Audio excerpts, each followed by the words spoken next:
सो hey guys, स्वागत है आप सभी का थ्रोन ऑफ स्टील सीरीज के एक और न्यू इंटरेस्टिंग सी पार्ट में। जैसे कि हम लोगों ने पिछले एपिसोड में देखा था कि डॉन ऑफ लाइट के सारे मेंबर एक एक करके फाइट में जीतते गया था और आखिर में हाउचन बचा था जो कि अभी तक फाइट नहीं किया था। पर आखिर में उसका भी बारी आ जाता है और उसका फाइट अब वॉरियर हॉल के पैलेस मास्टर से होने वाला था और वो दोनों एक दूसरे के आमने सामने खड़ा भी हो चुका था। तो इस एपिसोड के शुरुआत में हम लोग देख पाते हैं कि चारों तरफ बैरियर को क्रिएट कर दिया जाता है और वो दोनों एक दूसरे के साथ फाइट करने के लिए बिल्कुल रेडी हो गया था। और फिर वॉरियर हॉल के पैलेस मास्टर हाउचन से कहने लगता है कि बच्चे मुझसे थोड़ा सा केयरफुल रहना, क्योंकि मैं अपने पावर को होल्ड बैक बिल्कुल भी नहीं करने वाला हूँ। और फिर एकाएक उसने अपने पावर को भी एक्टिवेट कर लिया होता है, जहाँ पर ऑडियंस में बैठे हुए सारे लोग कहने लगता है कि ये तस्वीर लेवल 9 के ग्रेड 3 में है और इसीलिए ऐसा लगता है कि मास्टर क्वीन ने अपने कल्टीवेशन पावर को और भी ज्यादा इंक्रीज कर लिया है। और फिर चेन जीफेंग भी इस मैच को स्टार्ट करने के लिए ऑफिशियली अनाउंस कर देता है और हम लोग देख पाते हैं कि पैलेस मास्टर अपने शॉट को लेकर हाउचन के ऊपर अटैक करना भी शुरू कर दिया था। और हम लोग देख पाते हैं कि हाउचन भी यहाँ पर उसके अटैक को बहुत ही आसानी से डॉच कर रहा था और फिर वो कहने लगता है कि असल में वॉरियर हॉल का ये टेक्निक तो बहुत ही ज्यादा खास है, क्योंकि इसका एक भी अटैक अगर मुझे हिट कर गया तो फिर मेरा ब्लीडिंग तो बिल्कुल भी नहीं रुकने वाला। और फिर हम लोग देख पाते हैं कि इसीलिए हाउचन उसके सारे अटैक को बहुत ही केयरफुली डॉच कर रहा था और साथ ही में उसके ऊपर अटैक भी करने लग गया था।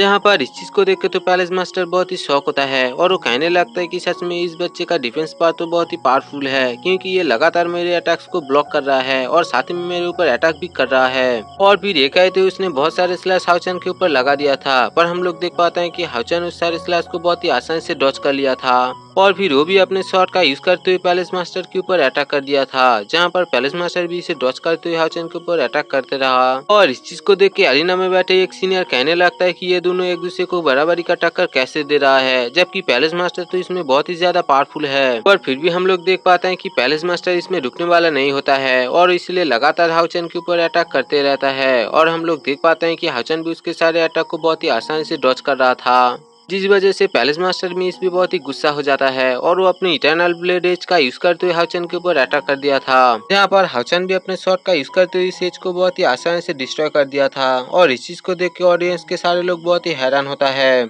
और वो लोग कहने लगता है कि डॉन ऑफ लाइट का ये जो मेंबर है तो सच में बहुत ही पावरफुल है, क्योंकि इसने पैलेस मास्टर के इतना खतरनाक अटैक को इतनी आसानी से डॉच कैसे कर दिया। वहीं पर हाउचन अपने शॉट का यूज करते हुए पैलेस मास्टर के ऊपर अटैक करके उसे इंजर्ड कर देता है, जिस वजह से कि पैलेस मास्टर भी कहने लगता है कि सच में इसका डिफेंस पावर बहुत ही स्ट्रॉन्ग है और इसलिए ऐसा लगता है कि ये तो मुझे सरपास कर जाएगा। और फिर हाउचन भी अपने सुरा स्लैश का यूज करने के लिए रेडी हो गया था और इसीलिए हम लोग देख पाते हैं कि वो अपने सुरा स्लैश का यूज करते हुए पैलेस मास्टर के ऊपर अटैक कर देता है, जिस वजह से कि पैलेस मास्टर भी पीछे धकेल गया होता है। वहीं पर लिंसिन कहने लगता है कि सच में क्या ये फाइट यहीं पर ही खत्म होने वाला है, क्योंकि मुझे ऐसा लगा था कि इस फाइट में कुछ तो इंटरेस्टिंग देखने को जरूर मिलेगा। सार कहने लगता है कि ये यहाँ का एंड नहीं है, बल्कि ये तो फाइटिंग का बस शुरुआत है और इसलिए आगे तुम देखते जाओ कि यहाँ पर क्या होता है। वहीं पर पैलेस मास्टर भी अब अपने डोमेन पावर का यूज करने के लिए रेडी हो गया था और इसलिए वो कहने लगता है कि बच्चे तुम मुझे इसमें माफ कर देना, जबकि तुम मेरे सारे पावरफुल अटैक को डॉच कर चुके हो और इसीलिए तुम अब मेरे सबसे पावरफुल और खतरनाक अटैक को झेलने के लिए रेडी हो जाओ। और भी देखा तो उसने यहाँ पर अपने डोमेन पावर का यूज कर दिया था, जिस वजह से हम लोग देख पाते हैं कि आसमान से एक बहुत ही बड़ा सा शॉट हाउचन की तरफ अटैक करने के लिए बढ़ रहा था। वहीं पर ऑडियंस में बैठे सारे लोग इसमें बहुत ही हैरान होता है और वो लोग कहने लगता है कि यह तो असल में मास्टर क्वी की सबसे पावरफुल अटैक है और उन्होंने इस पावर का यूज करते हुए साउथ स्पोर्ट्स में डिफेंस के साथ फाइट भी किया था।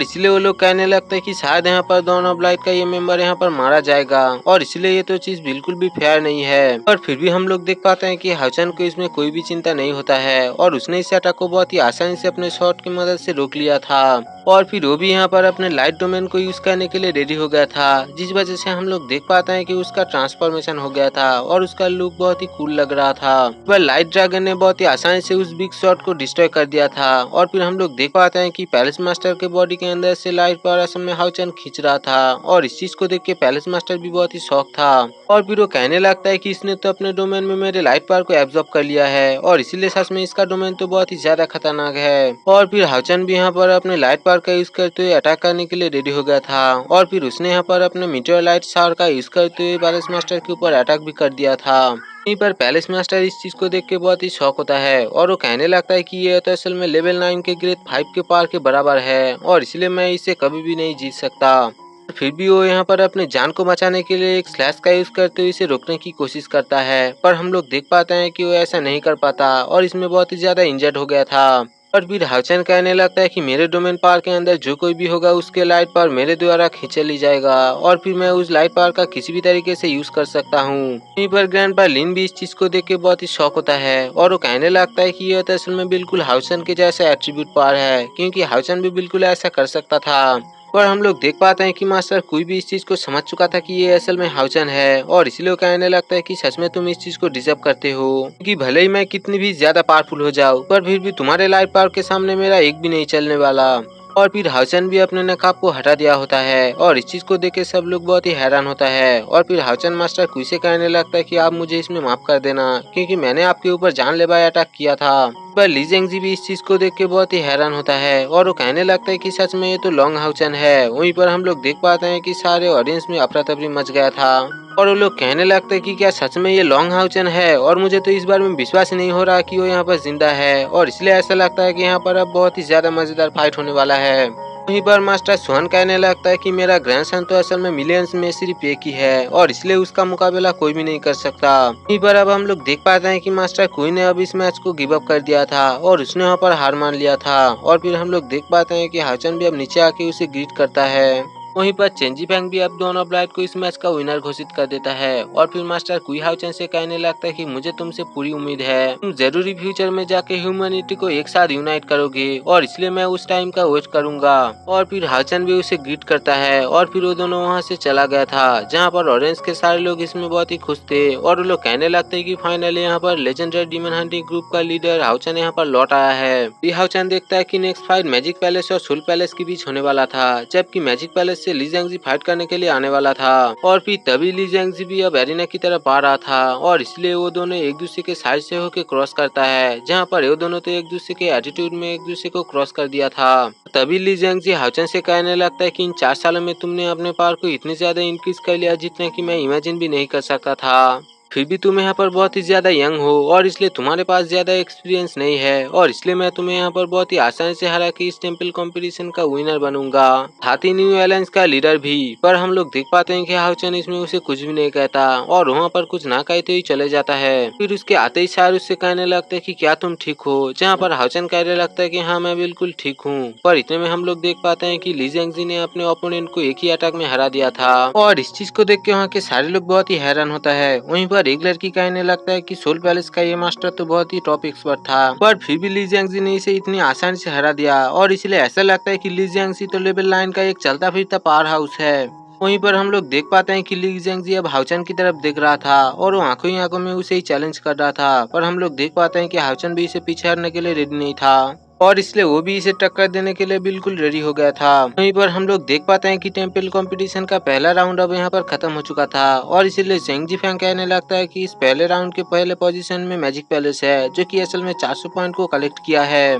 और दूसरे पॉइंट में नाइट टेम्पल, तीसरे पॉइंट में एसेसिन हॉल, चौथे पॉइंट में वॉरियर हॉल, उसके बाद सोल हॉल, उसके बाद डॉन ऑफ लाइट और उसके बाद हीलिंग हॉल है। पर फिर भी यहाँ पर कोई भी टीम को निराश होने की जरूरत नहीं है, क्योंकि ये बस एक स्कोर है अगले राउंड को स्टार्ट करने के लिए, क्योंकि आगे चल के सब लोगों को और भी पॉइंट्स कलेक्ट करने की मौका मिलेगा और इसलिए इसमें निराश होने की कोई भी बात नहीं है। और फिर टेम्पल कंपटीशन खत्म होने के बाद हाउचन अपने सारे दोस्तों के साथ बाहर आ चुके होता है। वहीं बस हिमाशन इस चीज से बहुत ही परेशान होता है और फिर वो कहने लगता है कि यहाँ पर तो बिल्कुल भी फेयर मैच नहीं हो रहा है, क्योंकि हीलिंग हॉल के पास ज्यादा लोग है, इसका मतलब यह है कि उसके पास ज्यादा पॉइंट होगा, जबकि हम लोग के पास कम लोग हैं, इसका मतलब क्या यह है कि हम लोग इसमें हार जाएंगे। पर हाउचन उसे शांत करते हुए कहने लगता है कि तुम्हें इसमें चिंता करने की कोई जरूरत नहीं है, क्योंकि पहले राउंड में तुम सब ने बहुत ही मेहनत किया और बहुत ही अच्छा खेला है और इसलिए हम लोग को बस इस मोमेंटम को कंटिन्यू करना है, उसके बाद हम लोग बहुत ही आसानी से इस मैच को जीत सकते हैं। पर तभी हम लोग देख पाते हैं कि वहाँ पर सुनार आ चुका होता है और वो हाउचन को देख के बहुत ही खुश हो जाता है और फिर वो उसे गले लगाने के लिए दौड़ते हुए उसकी तरफ जा रहा था। पर लिनसिन को ऐसा लगता है कि सुनार उसके लिए आ रहा है और इसलिए उसे हक करने के लिए जाता है, पर हम लोग देख पाते हैं कि सुनार उससे साइड होकर हाउचन को हक कर लेता है, जिस वजह से लिनसिन का तो यहाँ पर पोपाटी बन जाता है। और फिर हाउचन सुनार से कहने लगता है कि मैं अब लौट आया हूँ और इसलिए तुम्हें टेंशन करने की जरूरत नहीं है। और फिर वो सार को भी देख के खुश हो जाता है और वो कहने लगता है कि क्या तुम दोनों ठीक हो। और फिर वो उन लोगों से कहने लगता है कि मुझे ऐसा लगा था कि मैं तुम लोगों को और कभी भी देख नहीं पाऊंगा और इसलिए मैं इस चीज से बहुत ही डर गया था। और फिर हम लोग देख पाते हैं कि लिंसन उससे कहने लगता है कि अब तुम मेरे बारे में ध्यान दे सकते हो। पर हम लोग देख पाते हैं कि सोनर अपना मुंह बनाकर वहाँ पर खड़ा हो जाता है। वहीं पर सिमासियान भी अब लिंगर को देख के बहुत ही खुश हो जाता है और वो दौड़ते हुए उसे हक करने के लिए जा रहा था। पर तभी हम लोग देख पाते हैं कि लिंगर उसके पैर में एक जोर से लात मारता है और फिर वो सिमासियान से कहने लगता है कि 4 सालों से तुमने मेरे बारे में कोई भी चिंता नहीं किया और ना ही मेरा खबर लेने की कोशिश किया और इसलिए मैं तुम जैसे इंसानों का फिक्र कैसे करूं और इसलिए मैं तुम्हें देखने के लिए बिल्कुल भी बेताब नहीं हूँ। यहीं पर हम लोग देख पाते हैं कि सब लोग अपने वाइफ के साथ यहाँ पर बहुत ही खुश होता है, जहाँ पर डॉन इसमें बहुत ही परेशान होता है और वो कहने लगता है कि मैं भी अपनी वाइफ से मिलना चाहता हूँ क्योंकि मैंने भी उसे 4 सालों से नहीं देखा। और फिर हाचन कहने लगता है कि ये तो बिल्कुल सही बात है क्योंकि हम लोगों ने भी होली सिटी में कई सालों से नहीं गया और इसीलिए मुझे ऐसा लगता है कि हम लोगों को भी होली सिटी में जाके एक बार घूम कर आना चाहिए। वहीं पर लिंसिन तो इस बात से खुश हो गया था और हम लोग देख पाते हैं कि वो सब होली सिटी में जाने के लिए रेडी हो गया था। पर तभी मास्टर तियान वहाँ पर आ जाता है और वो हाउचन से कहने लगता है कि हाउचन तुम्हें और शायर के साथ हम लोगों को कुछ बात करना है और इसलिए तुम लोग बाद में होली सिटी में चले जाना। फिर वो उन दोनों को लेके एक रूम में आ जाता है जहाँ पर कि बाकी के मास्टर्स होते हैं, जहाँ पर सेंगी उसे देख के कहने लगता है कि तुम आखिर करना क्या चाहते हो। तुमने यहाँ पर आते ही असल में टेम्पल कॉम्पिटिशन में पार्टिसिपेट किया और इसीलिए क्या तुम न्यू अलायंस का लीडर बनना चाहते हो। पर मास्टर स्वान कहने लगता है कि तुम अगर सच में इस न्यू एलायंस का लीडर बनना चाहते हो तो फिर तुम हमारे नाइट हॉल को ज्वाइन क्यों नहीं कर लेते और फिर मैं और अपने ग्रैंडसन दोनों ही मिल के ली जेंगजी को बहुत ही आसानी से हरा पाएंगे। पर अभी भी हम लोग देख पाते हैं कि हाउचन इस ऑफर को एक्सेप्ट करने के लिए रेडी नहीं था और इसलिए कहने लगता है कि अगर मैं ऐसा करता हूँ तो फिर फ्यूचर में ह्यूमैनिटी को एक साथ यूनाइट करने में बहुत ही ज्यादा दिक्कत आएगा और इसलिए मैं यहाँ पर कोई भी टेम्पल को रिप्रेजेंट नहीं करना चाहता, जिस वजह से कि मैंने अपने डिमन हंटिंग स्क्वाड के नाम पे इस टेम्पल कंपटीशन में पार्टिसिपेट किया है। कई बार मास्टर लोहान इस चीज से खुश होता है और वो हाउचन से कहने लगता है कि सच में तुम्हारा सोच मेरे से बहुत ही मिलता जुलता है। फिर वो मास्टर स्वान से कहने लगता है कि मास्टर स्वान यहाँ पर सच में तो तुम्हारा ग्रैंडसन तुमसे भी ज्यादा इंटेलिजेंट है।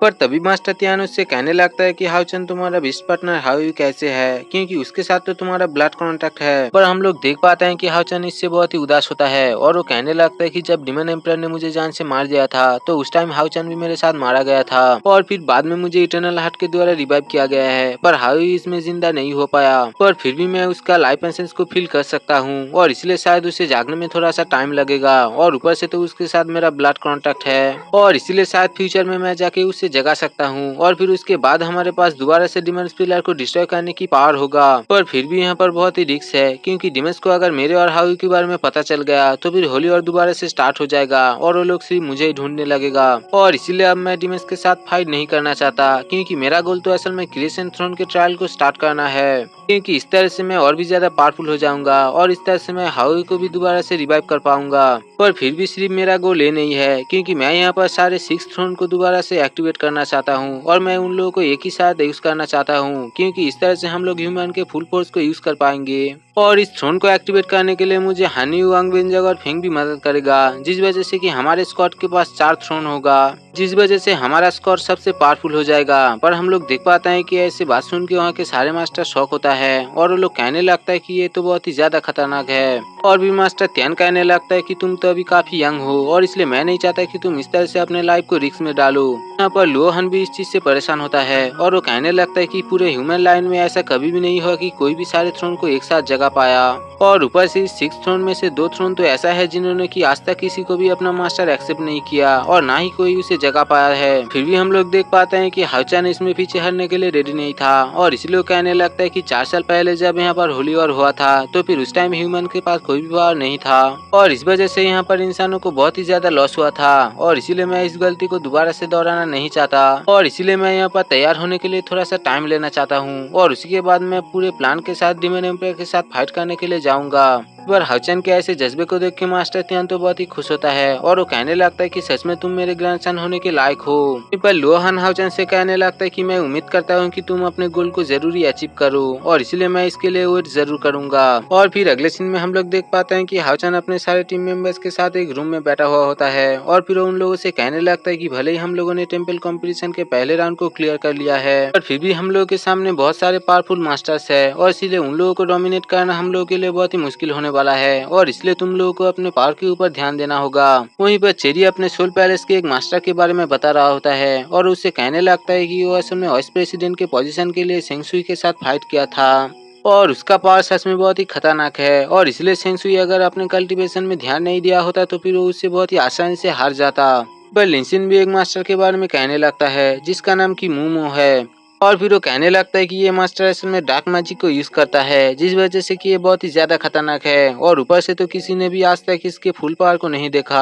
क्योंकि आज तक ये मास्टर किसी के ऊपर भी अपने फुल स्ट्रेंथ का यूज नहीं किया है और इसलिए कोई भी नहीं जानता कि असल में उसका फुल पावर क्या है। पर फिर भी हम लोग देख पाते हैं कि हाचन उन लोगों को डिमोटिवेट नहीं करता और उन लोगों से कहने लगता है कि मुझे उम्मीद है कि तुम लोग उन लोगों को जरूर ही हरा दोगे और इसमें हमें टेंशन करने की जरूरत नहीं है और इसलिए बस तुम लोगों को अपने पावर के ऊपर ध्यान देना होगा। और फिर उसके ऐसे बात सुन के चेरी और शिमाशियान बहुत ही मोटिवेट हो जाता है और वो लोग कहने लगता है कि हम लोग इसमें जरूरी जीतेंगे। पर हानियो कहने लगता है कि हम लोग जिस नए पावर्स को सीख रहे हैं उसके प्रैक्टिकल टेस्टिंग के ऊपर हमें ध्यान देना होगा क्योंकि इस तरह से हम लोग हमारे पावर को और भी ज्यादा इंक्रीज कर सकते हैं। और फिर नेक्स्ट डे हम लोग देख पाते हैं कि हाचन अपने सारे टीम को लेकर असल में टेम्पल कॉम्पिटिशन के लिए जा रहा होता है जहाँ पर बाकी सारे लोग उन लोगों को देख के बहुत ही चेयर कर रहा होता है और वो लोग बहुत ही खुश होता है और वो लोग कहने लगता है कि मैंने तो अपने लाइफ में लाइट सन को देख लिया है और इसलिए सच में बहुत ही ज्यादा किस्मत की बात है। और फिर हम लोग को एरिना के सीन को दिखाया जाता है जहाँ पर चेंजी पेंग अनाउंस करता है कि पहला मैच यहाँ पर दोनों अपर लाइट और सोल पैलेस के बीच होने वाला है। यहाँ पर दोनों लाइट की तरफ से हानियो आ रहा है और दूसरी तरफ सोल पैलेस से वही बंदा आ रहा है जिसके बारे में चेरी कल बात कर रहा था। इसलिए इस चीज को देख के चेरी बहुत ही घबरा जाता है और वो कहने लगता है कि यह तो असल में वही मास्टर है जिसके बारे में मैं कल बात कर रहा था और इसके सोल गेट से निकलने वाले बीच तो सच में बहुत ही खतरनाक होते हैं। वहीं पर सोल पैलेस का वो बंदा हानियो से कहने लगता है कि तुम तो एक छोटा सा बच्चा हो और इसलिए तुम्हारे पास इतना क्वालिफिकेशन भी नहीं है कि तुम मेरे सामने खड़ा हो पाओ और इसीलिए अब तुम मेरे से हारने के लिए बिल्कुल रेडी हो जाओ। वहीं पर हम लोग देख पाते हैं कि हानि उसके बाद से बिल्कुल भी नहीं घबराता